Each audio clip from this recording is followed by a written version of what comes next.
Well, thank you very much for the invitation, and it's wonderful to be here in this conference entitled "The Future of Construction." I indeed have a few thoughts about that. It's really interesting also to see what colleagues are doing, and I also appreciate the kind of move outside of some comfort zone to discuss this future of construction, not just among people doing strictly technological works.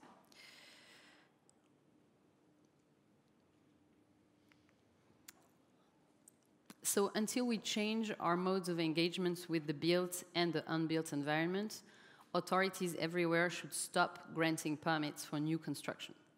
This is the premise of the proposed moratorium on new construction I want to introduce to you today. So of course, such a call may seem dramatic at first, but what is dramatic is the massive, relentless, and senseless social and ecological damage that is generated by construction and all of its secondary effects. So yes, the sector revenues contribute 13% to the gross development product of country and also employs 7% of the global force. And there are severe ongoing adverse physical effects beyond the 40% of CO2 emission everyone knows about. Construction stands for 18% of forced labor victims and 70% of non-renewable material consumption, not to mention the past damage. These, however, seem to weigh little against an industry addicted to growth, profit, and modernity. But to build is to destroy.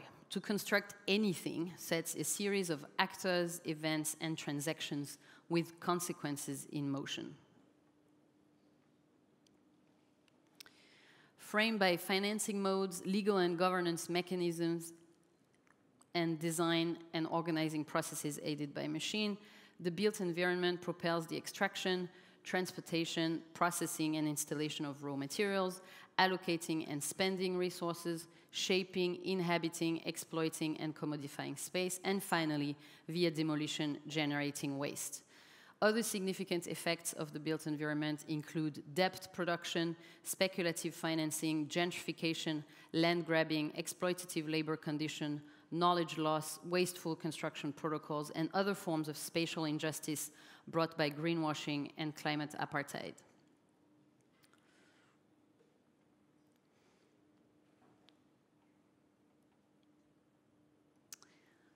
So let us look at what happens when a building is being constructed.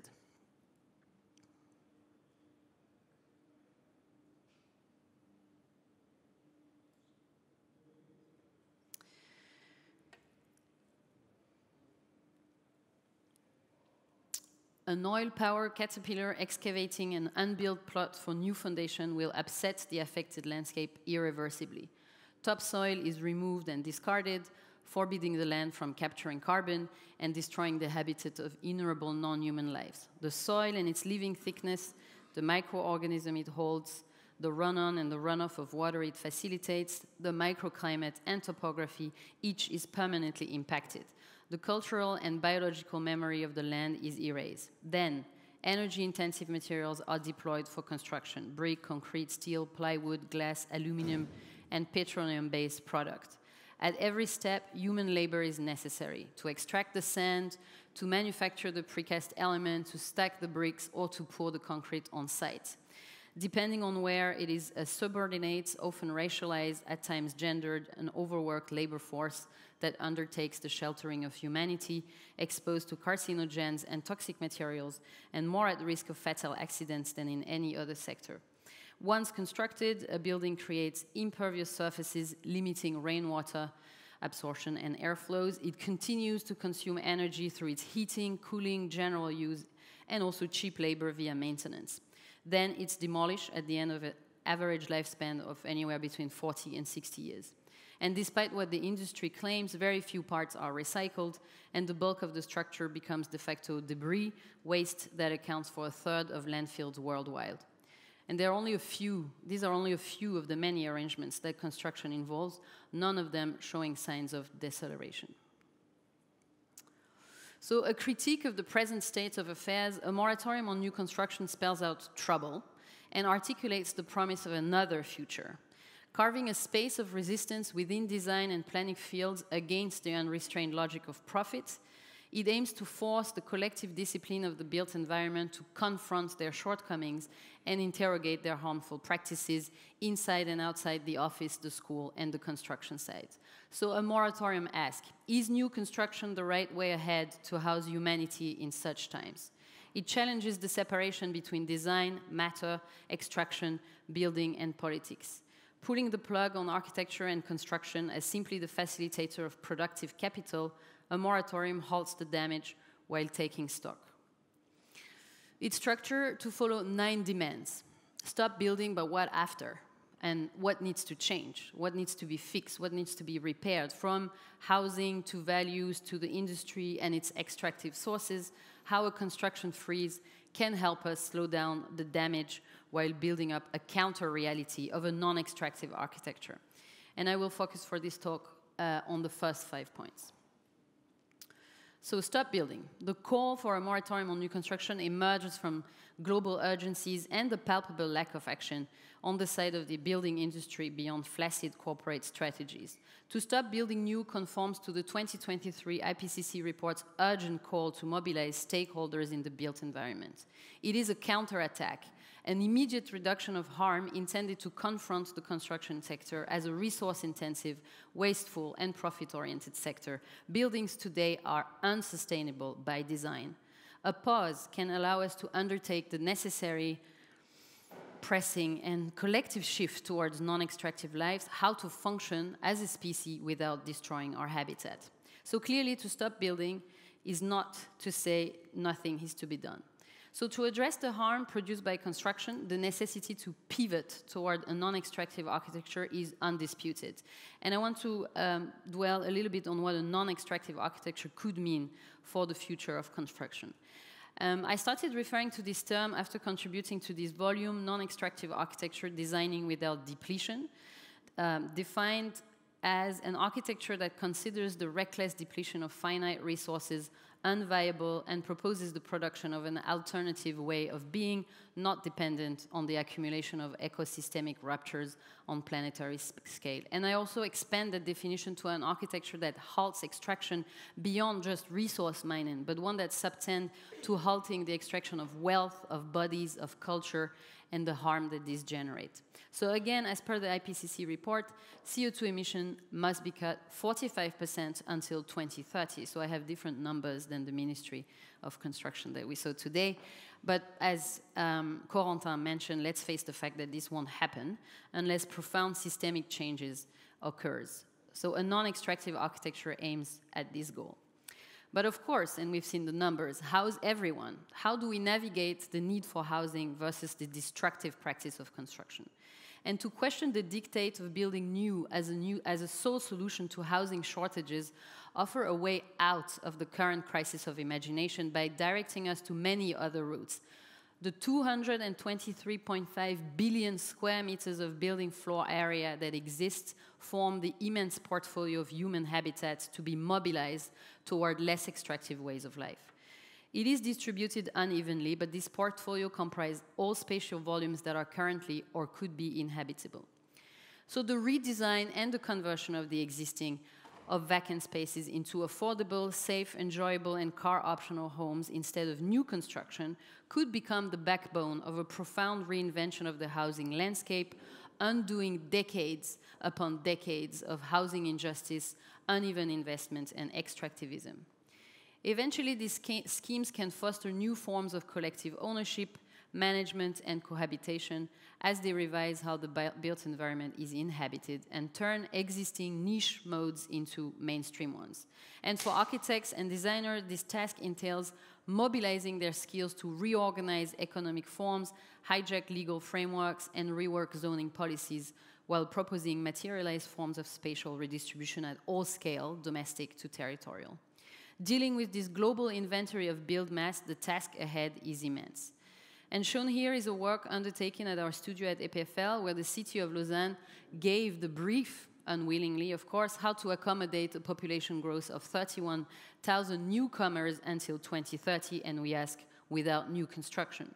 And the student group here investigated vacancy and argued, I quote, if official numbers point to a housing shortage, unaccounted forms of urban vacancy create a potential stock of spaces from units immediately habitable to those requiring retrofit. The group identified a series of these spaces from empty rooms in single-family homes and apartments to abandoned houses, from unused boats on the lake to low occupancy rates of hotels, and suggested this would be more than enough to host these 30,000 newcomers. Change value systems. If the most sustainable act is to keep what is there and to leave matter unextracted, oil in the ground, laterite under the tropical forest, coal under the German countryside, and so on, suspending building, even if shortly, shall suspend the race for discounted materials. Under the building moratorium, the entire construction world will shapeshift away from an economy of demolition to an ecology of care and continuous labor, expanding design tasks beyond temporalities of project. And by liberating the construction workforce from new construction, its expertise can be entirely rerouted towards renovation, reinvention, rehabilitation, and also the production of bio-based low-carbon materials, for instance. For architects, it also entails billing differently, charging for care work, reinventing the honoraria calculation. So the most value is given to what is already there, and the most valuable work is to take care of it, from citizens to architects to machines and non-humans.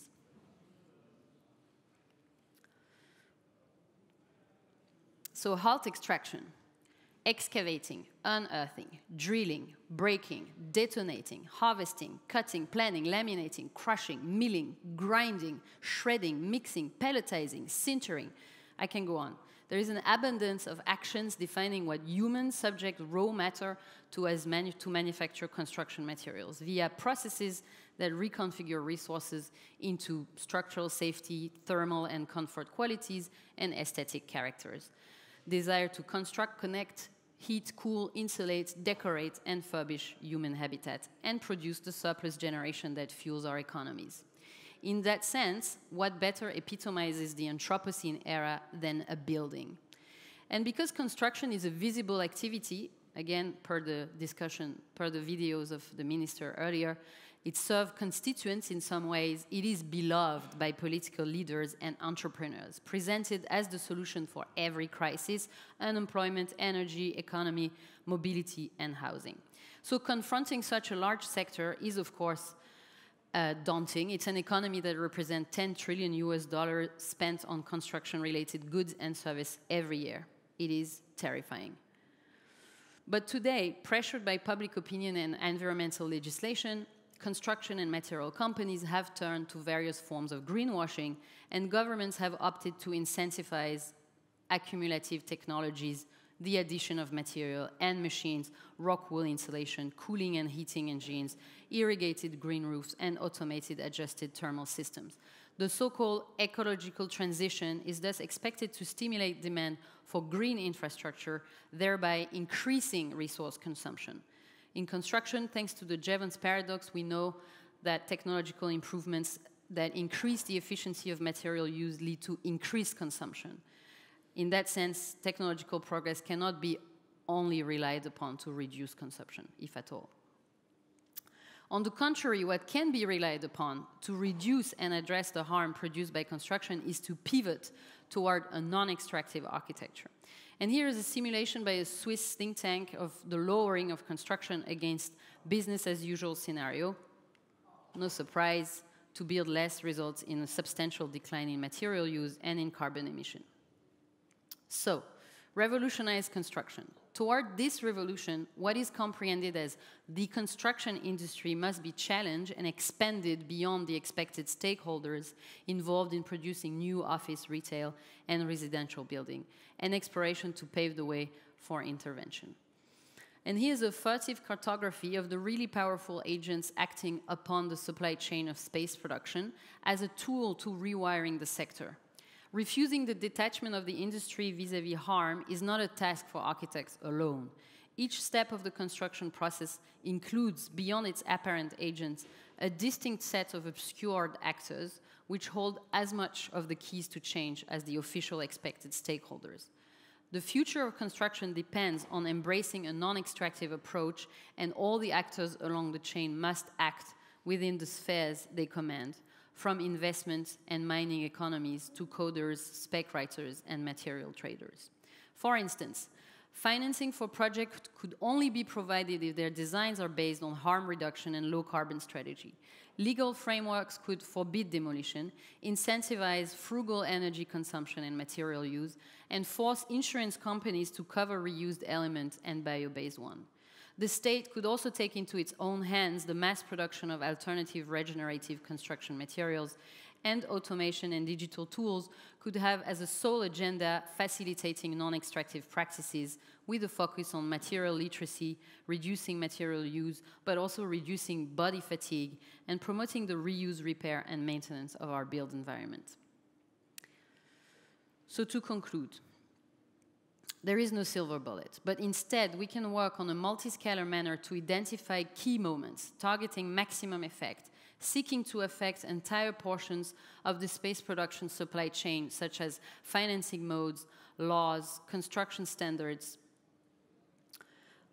material regulation, technology, design, and education practices, or research agenda.